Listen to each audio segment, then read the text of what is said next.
All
our times have come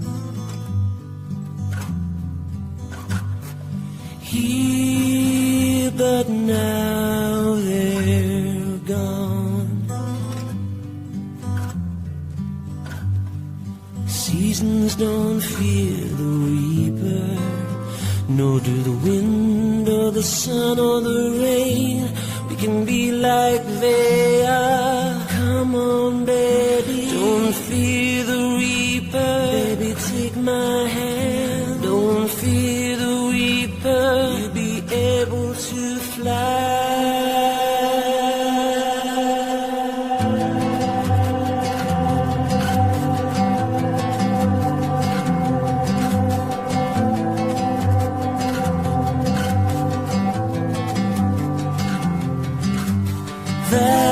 Valentine is done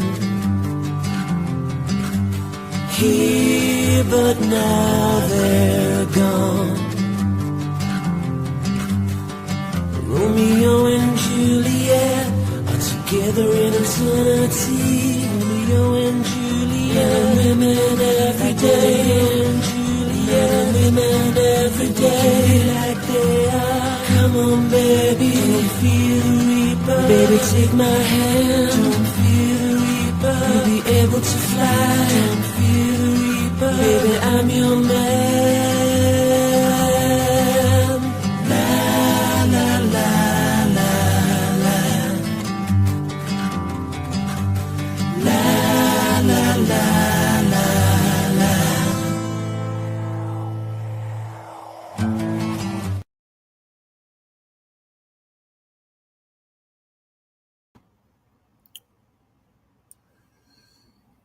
Good evening, morning, whenever I run this. This is a premiere, so this is not live. All right, so I'm running a video and premiering it, which means the chat will be live, but I'm not live, so I can't go say hi to each and every one. But I say hi to my beautiful crime family, chatters and non-chatters alike. I love you all. I really ask for you to stay through this video because it's a very sad video. And this happened 2 hours from me. And it'll be one of the saddest videos you've ever seen in your life. Trust me. And it's pretty new, 2024. I don't even know what to say about this, what I'm going to show you. I'm speechless, and it made me cry like a little baby. Um, and I think a lot of the ones with a lot of emotions out there, which a lot of you do, are very um, are going to be very. It's going to affect you like it did me, I'm sure. Um, but yeah, I'm just going to get to it, and um, yeah, it's really quite something. And I ran across it last night, and I just have to run it. And it's from, I got to get this in the description, but it's from, I'll show you here in a minute, or in a second here. Boom.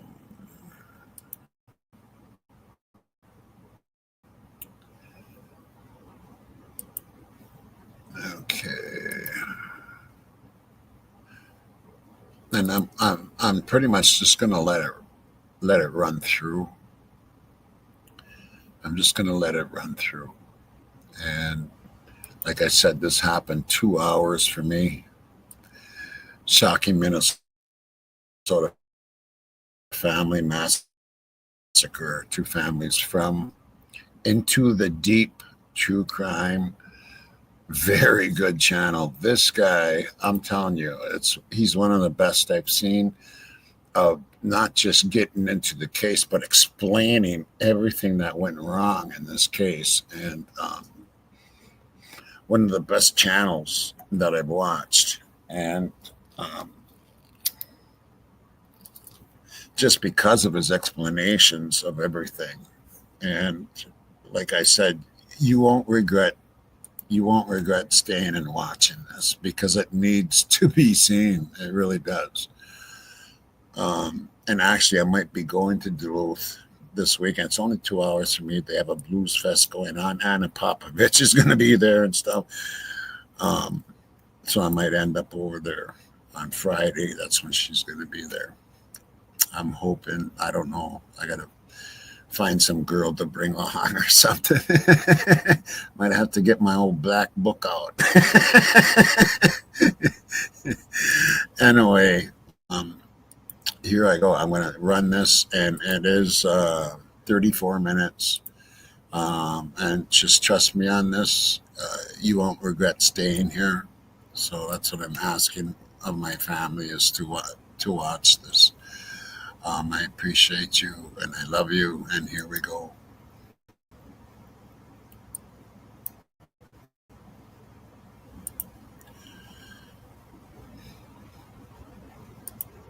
Shocking. It's devastating. It's heartbreaking.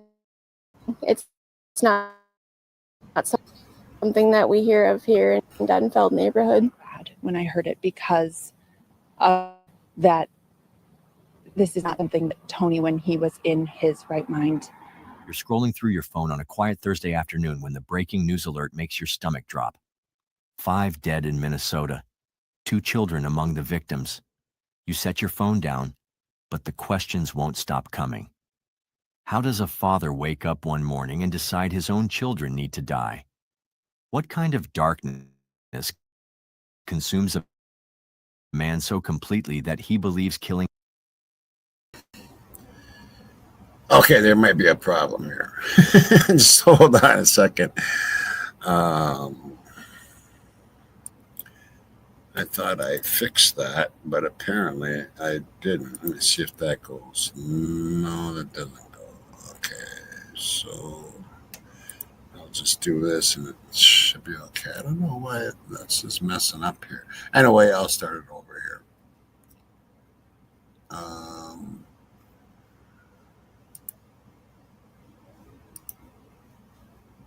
There we go.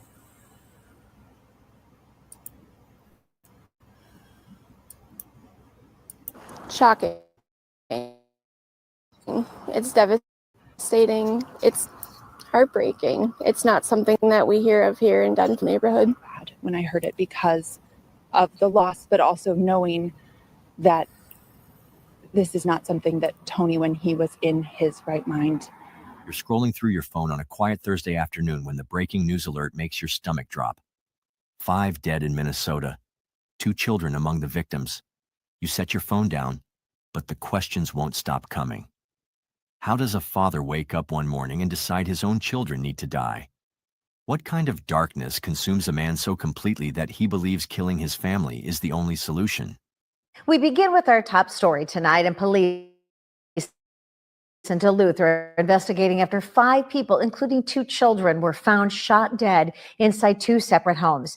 Now investigators are left piecing together what went wrong. 2 days earlier, Donald Trump had been declared the winner of the 2024 presidential election. For most Americans, it meant another 4 years of political debates and policy changes.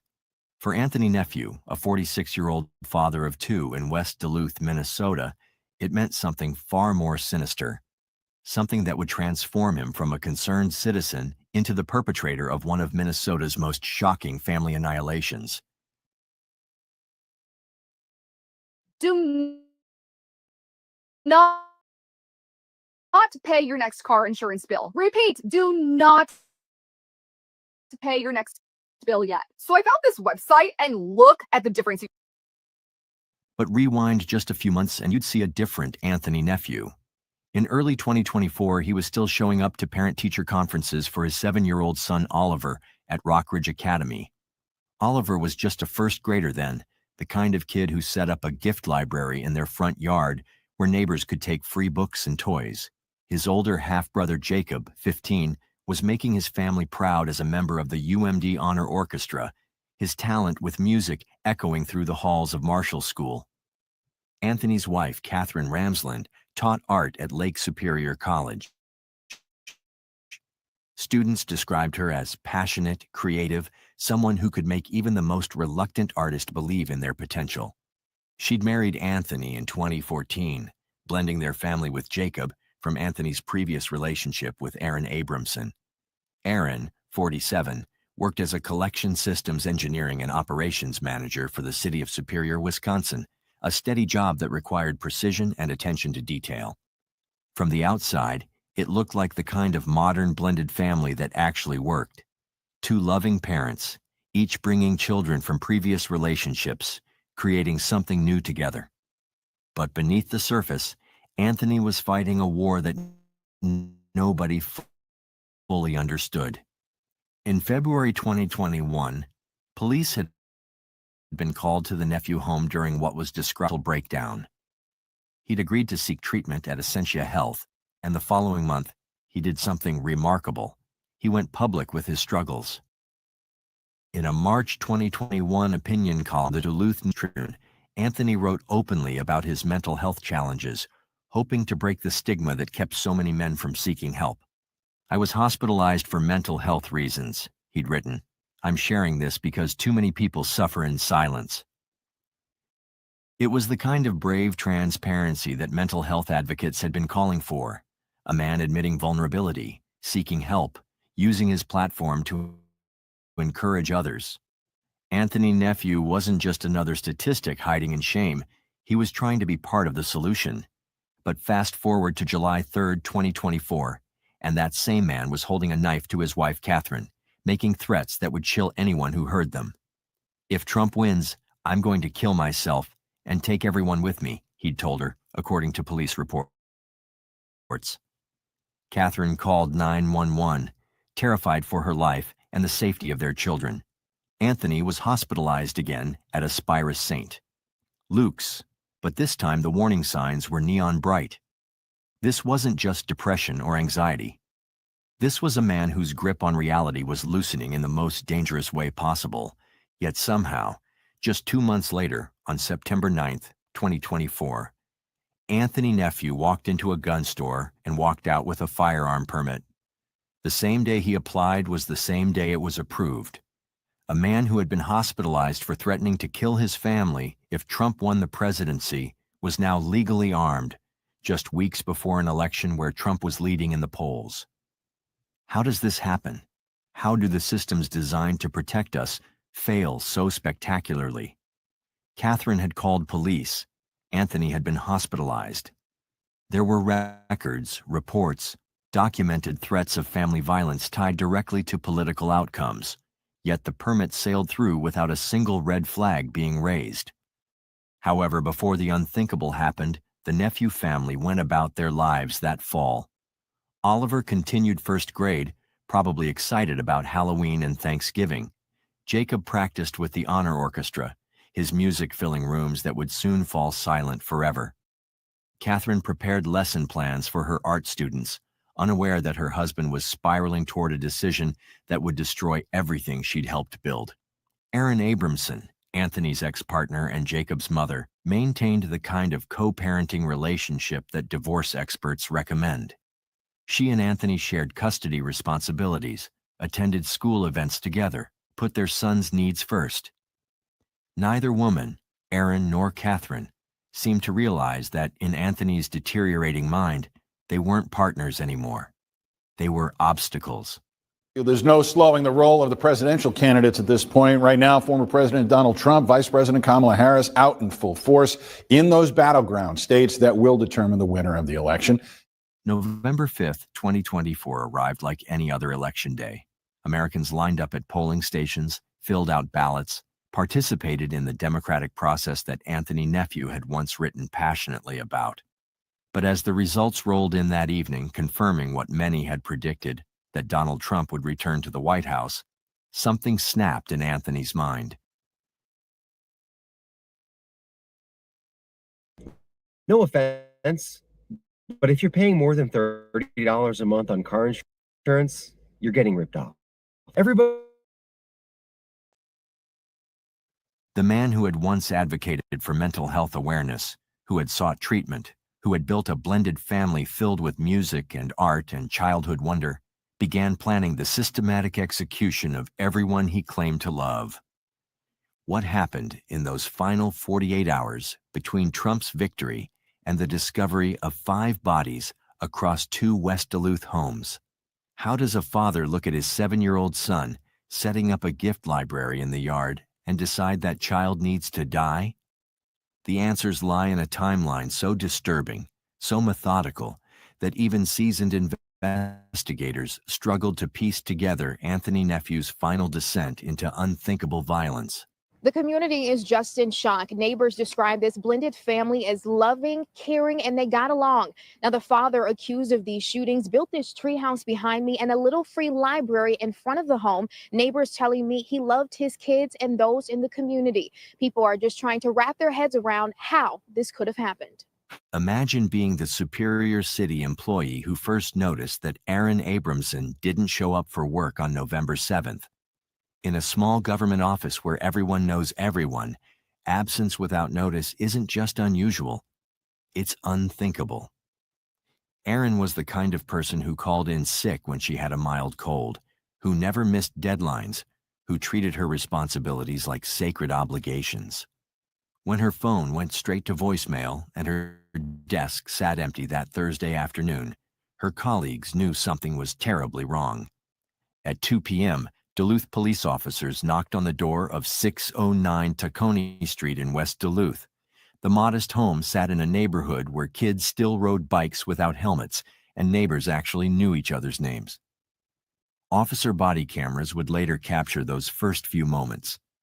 The growing concern when no one answered, the decision to peer through windows, the horrible realization that something was very, very wrong inside.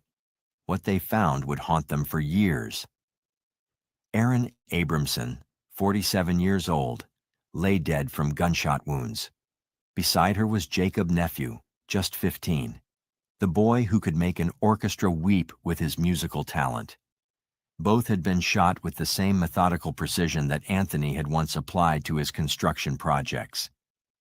But this was only the beginning of the horror. The officers immediately realized they were dealing with more than a double homicide. Anthony Nephew was nowhere to be found, and neither were his wife Catherine and young son Oliver. In cases like this, every minute matters. A man who had just killed his ex-partner and teenage son was still armed, still mobile, and potentially hunting his remaining family members. Chief Mike Sinawa would later describe those first few hours as some of the most intense in his career. "We knew we were racing against time," he told reporters. "We had a clear pattern emerging, and we had to assume the worst while hoping for the best. Police immediately began tracking Anthony's movements through his cell phone data. The digital breadcrumbs painted a chilling picture of a man moving with purpose through West Duluth, carrying out a plan he'd been formulating since election night. But where was he now, and were Catherine and Oliver still alive? The search led them approximately 1 mile away to 4401 West 6th Street, directly across from Denfeld High School, the same school Anthony had graduated from in 1996. There's something deeply unsettling about that detail. A man returning to commit his final acts just steps from where he'd once walked the halls as a teenager, full of dreams and possibilities that would never be realized. Before entering the second home, police deployed a drone to survey the property. The technology that was supposed to help them save lives instead confirmed their worst fears. Through windows, the drone's camera captured glimpses of what appeared to be multiple bodies inside the residence. When officers finally breached the door, they discovered Catherine Ramsland, the art professor who had spent her career teaching students to see beauty in the world. She lay dead alongside 7-year-old Oliver, the little boy whose gift library had brought joy to the entire neighborhood. And there was Anthony Nephew himself, dead from what investigators would determine was a self-inflicted gunshot wound. 5 people, 2 homes. 1 mile of West Duluth transformed into a crime scene that would challenge everything investigators thought they knew about family annihilation cases. Dr. Sarah Chen, a forensic psychologist who has studied family violence for over 2 decades, explains that murder-suicides typically follow predictable patterns. The perpetrator usually targets the family members he feels have betrayed him first, then moves to those he sees as extensions of himself, she notes. But the geographic separation in this case, killing at 2 different locations, suggests a level of planning that goes beyond a moment of rage. What makes Anthony's case even more disturbing is the evidence of premeditation.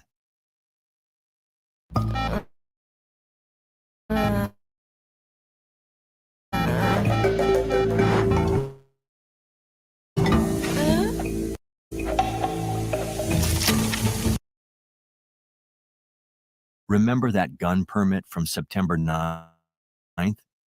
Investigators found that Anthony had obtained his firearm with surgical precision, waiting exactly the right amount of time between his application and the election. He'd counted down the days like a man planning a vacation, except his destination was mass murder. The weapon and shell casings recovered from both scenes told a story of methodical execution. This wasn't a crime of passion or a sudden psychotic break. Anthony had moved from house to house like a man checking items off a grocery list, ensuring that everyone on his target list was eliminated before turning the gun on himself. The timeline was clear. Trump won the election on November 5th. Anthony began his killing spree on November 7th. But what happened in those 48 hours that transformed political despair into family slaughter? Had he been planning this since July, when he first threatened his family over the election results? Or was there some final trigger, a news report, a conversation, a moment of clarity that pushed him over the edge? As word of the murders spread through West Duluth, neighbors emerged from their homes like survivors of a natural disaster. They'd lived next to these families for years, had seen Oliver playing in his gift library, had waved to Jacob as he walked to the school bus with his instrument case. Now they were being asked to process the impossible, that the man they'd known as a helpful neighbor and devoted father had systematically executed 5 people, including 2 children. And I think that's important. I was just so sad when I heard it because of the loss, but also knowing that this is not something that Tony, when he was in his right mind, would ever do. People describe this house as the heart of the neighborhood. Now, a sad reminder of a tragic loss too close to home. The whole family was so wonderful. And I can't imagine the neighborhood without them. The cruel irony wasn't lost on anyone who had known Anthony's public advocacy for mental health awareness. Here was a man who had written eloquently about the need to break stigma, who had sought treatment, who had been hospitalized multiple times for his condition. Yet despite all the interventions, all the awareness, all the systems supposedly in place to prevent exactly this kind of tragedy, 5 people were dead. But even as the community began to grapple with their grief, investigators were uncovering evidence that would make Anthony Nephew's crimes even more disturbing than anyone had imagined. Hidden in his digital devices was a trail of searches, messages, and documents that revealed the true scope of his planning, and raised troubling questions about how a man with such a documented history of threatening family violence had been able to arm himself so easily. Picture yourself as the gun store clerk who processed Anthony Nephew's permit application on September 9, 2024. You're following standard procedure, running the required background checks through state and federal databases. Clean criminal record? Check. No outstanding warrants? Check. Minnesota resident in good standing? Check. The application sails through in a matter of hours, and you hand over the permit with the same routine efficiency you've performed hundreds of times before. But what the system didn't tell you was that this man had been hospitalized just 2 months earlier for threatening to kill his entire family if Donald Trump won the presidency. What the database couldn't capture was the 911 call from his terrified wife, or the police report documenting his knife attack, or the psychiatric evaluation that deemed him a danger to himself and others. This is where Anthony Nephew's story transforms from a tragedy into a systemic indictment. Dr. Michael Rodriguez, who studies gaps in mental health reporting systems, explains the fatal flaw. We have all these databases that don't talk to each other. A man can be deemed mentally unfit to own a firearm by medical professionals, but that determination never makes it into the background check system. The search warrants executed on Anthony's digital devices revealed the true extent of his obsession. His internet history showed months of research into election predictions, consuming news about Trump's potential victory with the kind of intensity usually reserved for cancer patients researching experimental treatments. But mixed in with political articles were searches that would make investigators' blood run cold.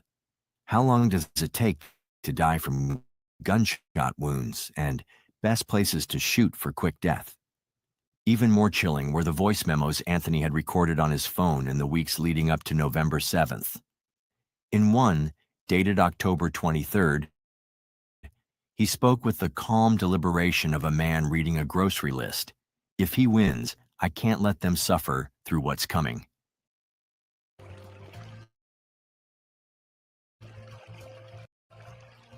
Most people are too lazy to do this, but it saves homeowners a fortune. Better this way. They'll understand eventually. These weren't the ramblings of a man in acute psychotic crisis. This was calculated planning by someone who believed, with absolute certainty, that murdering his family was an act of mercy. The voice recordings revealed a man who had spent weeks rehearsing his justifications, refining his rationalization, preparing mentally for what he saw as an inevitable duty.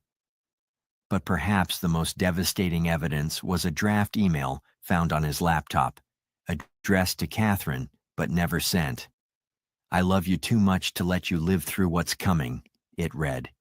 "Take care of the kids on the other side. I'll be right behind you." Detective Sarah Walsh, who led the digital forensics team, had investigated dozens of murder self-harm cases in her 15-year career. What made this case different was the level of premeditation combined with the perpetrator's genuine belief that he was protecting his family, she explained. Most family annihilators are motivated by revenge or control. Anthony seemed to genuinely believe he was saving them from something worse than death. This delusion becomes even more disturbing when you consider Anthony's previous advocacy for mental health awareness.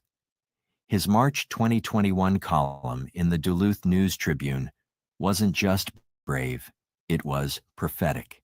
The stigma around mental health prevents people from getting the help they need before it's too late, he'd written. We need better systems, better communication, better follow-through. He was describing exactly the kind of systematic failure that would eventually enable his own crimes.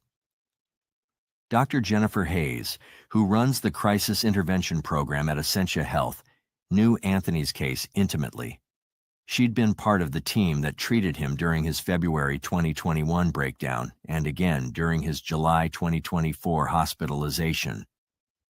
We recommended long-term residential treatment both times, she told investigators. But the insurance wouldn't cover it, and the state facilities had 6-month waiting lists. We gave him medication, set up outpatient appointments, and hoped it would be enough. The gap between Anthony's discharge from Aspirus St. Luke's in July and his gun permit approval in September represents one of the most glaring system failures in recent memory. Hospital records clearly documented his threats of family violence tied to political outcomes. Yet Minnesota's gun permit process has no mechanism for accessing psychiatric hospitalization records unless they result in formal civil commitment proceedings. Anthony was never formally committed. He was hospitalized voluntarily, treated, stabilized, and released with follow-up care instructions. In the eyes of the law, he remained a citizen in good standing, with full Second Amendment rights.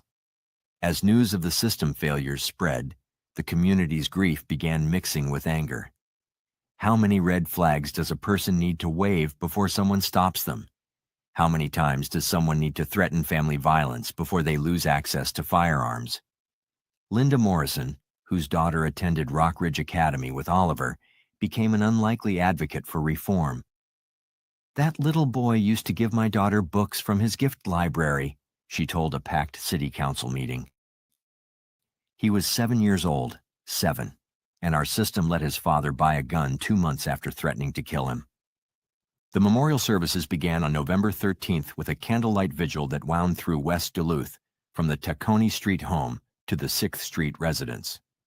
Over 200 people walked that mile in silence, carrying photos of the victims and struggling to make sense of senseless violence. At Lake Superior College, Catherine's students organized their own celebration of life.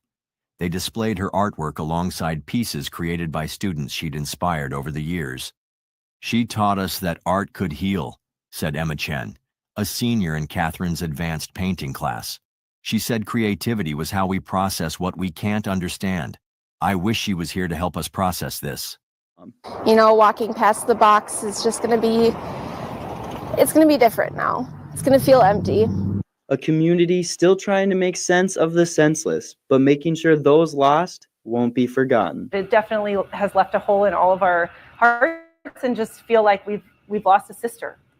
The GoFundMe established for Jacob and Erin's family raised over $2,000 in its first 48 hours. But the gesture felt hollow against the magnitude of the loss. How do you crowdfund your way out of systematic to bring back a 15-year-old orchestra member and his devoted mother? Oliver's gift library became an impromptu memorial site, with neighbors leaving flowers, toys, and handwritten notes among the books he'd so generously shared. "Free books, free toys, free hugs," read one sign that appeared overnight, in memory of Oliver's generous heart. But as touching as these community gestures were, they couldn't mask the uncomfortable truth emerging from the investigation.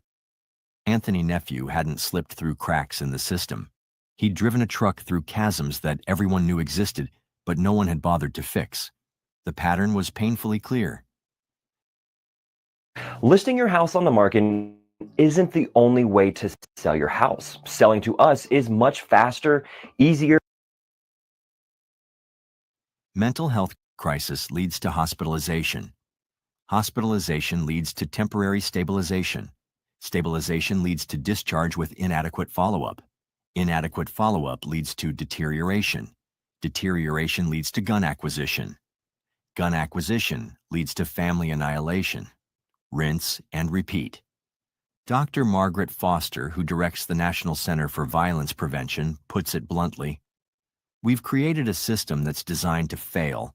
We wait for people to hit rock bottom, patch them up just enough to function, then send them back into the same circumstances that caused the crisis in the first place. It's not treatment. It's managed decline." The most haunting aspect of Anthony's case wasn't his mental illness or his political obsessions or even his methodical planning. It was how preventable it all seemed in retrospect. Every piece of the puzzle was visible to someone, somewhere in the system. But the people who knew about his psychiatric hospitalizations, gun permit. The doctors who documented his threats of family violence couldn't communicate with the police officers who might have removed his access to weapons. Anthony Nephew didn't just kill 5 people on November 7, 2024. He exposed the lethal inadequacy of systems that millions of Americans depend on for protection. And as investigators continued piecing together his final days, an even more disturbing picture began to emerge about just how close this massacre came to being even worse than anyone had imagined. Cell phone data analyzed by investigators showed that Anthony spent the early hours of November 7th sending a series of text messages that read like a manifesto to his brother in California. The country said, "I can't let them suffer through what's coming." To an old friend from high school, "Taking care of my family before it's too late." To his therapist's voicemail at 3:17 a.m. "Dr. Martinez, I've made my decision. Thank you for trying." Dr. Elena Martinez had been Anthony's therapist since his July hospitalization. When she listened to that voicemail the next morning, she immediately called police. But by then, Anthony was already at the Tacony Street home, methodically executing Aaron and Jacob. "I knew exactly what he meant," she told investigators later. "He'd been obsessing about protecting his family from Trump's presidency for months. I called 911 within minutes of hearing that message, but I was already too late." The timeline investigators reconstructed is brutally precise. Anthony arrived at Aaron's home around 9 a.m. on November 7th, likely under the pretense of picking up Jacob for some normal parental activity. Security cameras from a neighbor's house captured his Honda Civic pulling into the driveway, and cell tower data confirmed his phone remained at that location for approximately 47 minutes. What happened during those 47 minutes will never be fully known, but the evidence suggests Aaron and Jacob were killed quickly, execution style. There were no signs of struggle, no defensive wounds, no indication they had time to process what was happening. Anthony had planned this with the same methodical precision he'd once applied to construction projects. From there, he drove the 1 mile to his own home, where Catherine and Oliver were likely getting ready for a normal Thursday. Catherine had morning classes to teach at Lake Superior College. Oliver had first grade at Rockridge Academy. Their final moments were probably filled with the mundane concerns of any family morning. Breakfast dishes, backpack checks, reminders about after-school activities. Phone records show Anthony called Catherine's cell at 10:23 a.m. The call lasted 43 seconds. Investigators believe this was when he told her what he'd done to Aaron and Jacob and what he was about to do to their family. A neighbor reported hearing what sounded like shouting from inside the house around 10:30 a.m., followed by an abrupt silence that would stretch into eternity. The final gunshots occurred at approximately 10:47 a.m. Anthony saved himself for last, just as he'd planned all along. But here's what makes this case a preventable tragedy rather than an inevitable one. Every single warning sign was documented, reported, and ignored by a system designed to protect families like the Nephews. Dr. Sarah Morrison, who studies family violence prevention, breaks it down. Anthony's case represents a perfect storm of system failures, but also a roadmap for prevention. He broadcast his intentions clearly and repeatedly. He sought help multiple times. He was hospitalized for threatening exactly the violence he eventually committed. The information was all there. We just didn't have mechanisms to act on it. The scar on Vance Jareva's right knee only tells part of the tale of his journey to Sanford Health. The farmer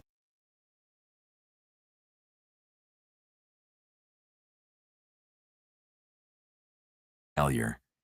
Minnesota law includes provisions for removing firearms from people deemed dangerous, but those provisions require someone to petition the court system, a process that can take weeks and requires knowledge of legal procedures that most family members don't possess. Catherine had called police in July when Anthony threatened the family. She'd provided a detailed statement about his specific threats tied to Trump winning the election, but no one explained to her that she could petition for an extreme risk protection order that would have prevented Anthony from obtaining firearms. The information existed, but the education and support systems didn't.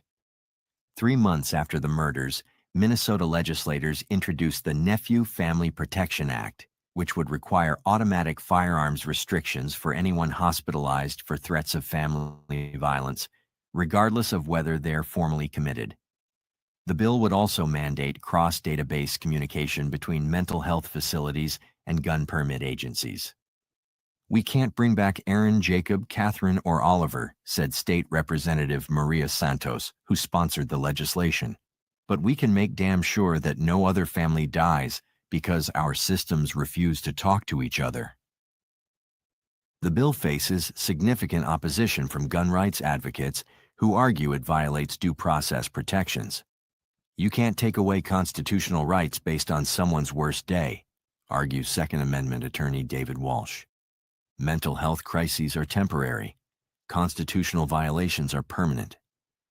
But for the families left behind, these policy debates feel hollow against the magnitude of their loss.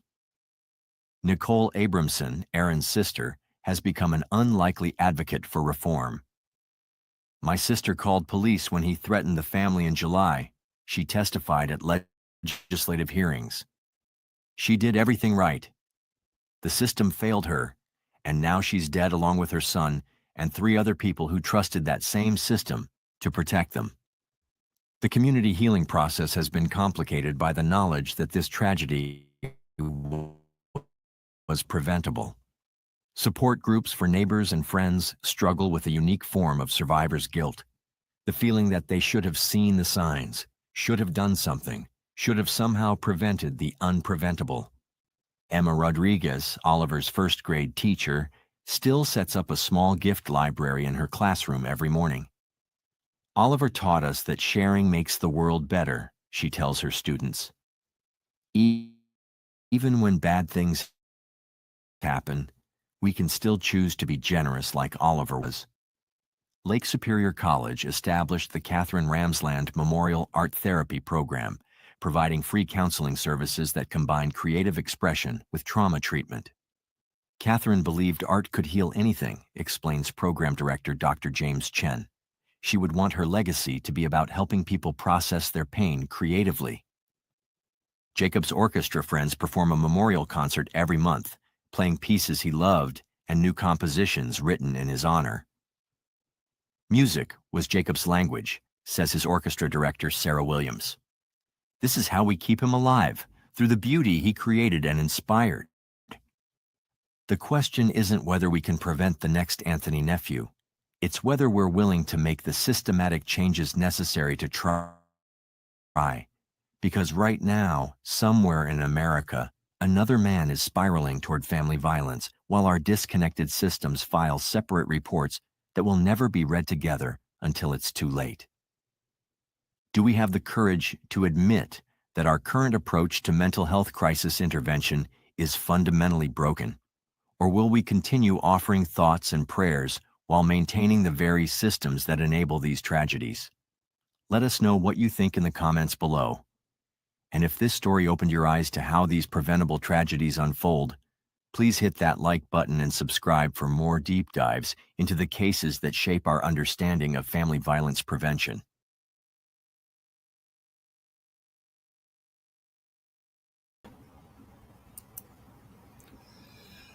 How sad is that? And that little guy, the curly hair, that just really gets to me.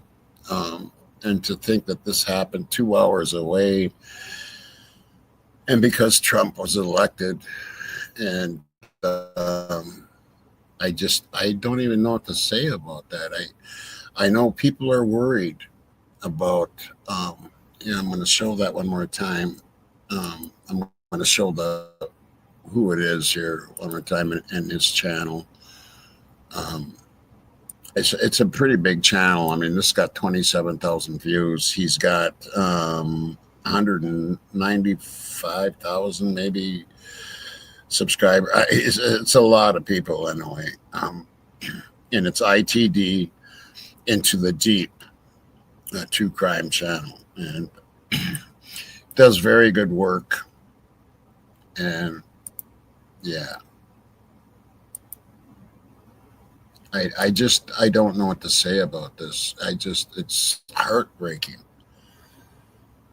Just totally heartbreaking to take the lives of those people, and what kind of state of mind. And the thing is, they had everything there to show that he was struggling. Mental health. He had been in the hospital. He had threatened. What's it going to take? And I know the gun right thing and all that, but the gun rights should not apply to someone with mental health issues. And that needs to be addressed. All these killings that are going on in the schools and all this, it can be prevented. That's the whole sad story of this. People aren't trying to take away people's guns. They're trying to make it harder for people like that are struggling to get guns. It's just too easy to walk into a store, and it doesn't matter if they come up clean on their record. It doesn't. They don't know if they've been in a mental institute or not. There's a lack of communication. Agencies not talking to agencies. And this shit needs to stop. And that's what's going to stop this in the United States. I know people are worried about Trump being in office. They are. And many of my friends are. And I am to a certain point too. You know, people are worried why he's doing the whole federal thing around Washington, D.C., and now Putin's coming to town. People are worried of what's going on. Is he trying to guard himself all the way around? We don't know what's going on there. And I'm not saying that's what's happening. I'm just saying we need to keep an eye. We need to keep an eye out on everything, and it doesn't matter who's president. It doesn't matter. I'm usually middle of the road, slightly left, even though I've voted throughout my life more Republicans than I have Democrats. But I do go slightly left. Not extreme left, not extreme right. I'm kind of sick of the extremes altogether. I'm very tired of it. My dad was always middle of the road and slightly left. But he voted for Reagan, and I voted for Reagan both times, and I voted for Bush. And, like I said, I've voted more Republican than I have Democrat. Not to get into politics, because I hate that. I hate politics. I do. I fucking hate it. But something needs to be done about all the school shootings and all the family shootings like this. It's very sad. These kids had a bright future. And it just saddens my heart. Anyway, I thought I would share that with you, and make sure you sub and like that guy, because I think he does really good videos and very well explained. I mean, he did some digging on this before he even did the video. So hats off to him. And yeah, I will get it in the description. I forget how to do that when I'm doing videos. I usually do lives. So I'm going to have to figure that out before I post this. Yes, I'm not live. I'm not live.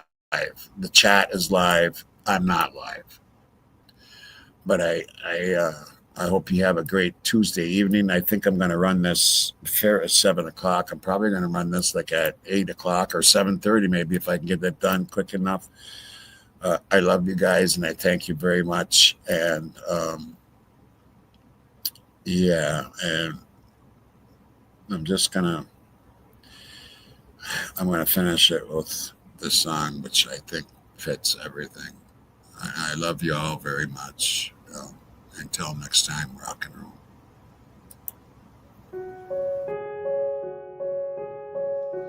Hello, darkness, my old friends. I've come to talk with you again because of visions softly creeping left its seeds while I was sleeping. And the vision that was planted in my brain still remains within the sounds of silence. In restless dreams I walked alone,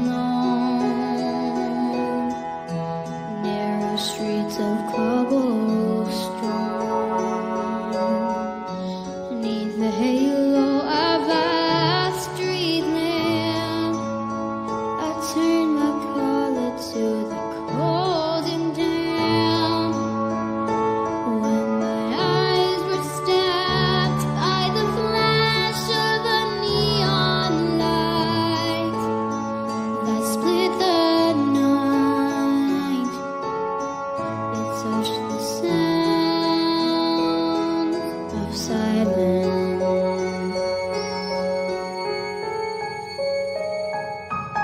And in the naked light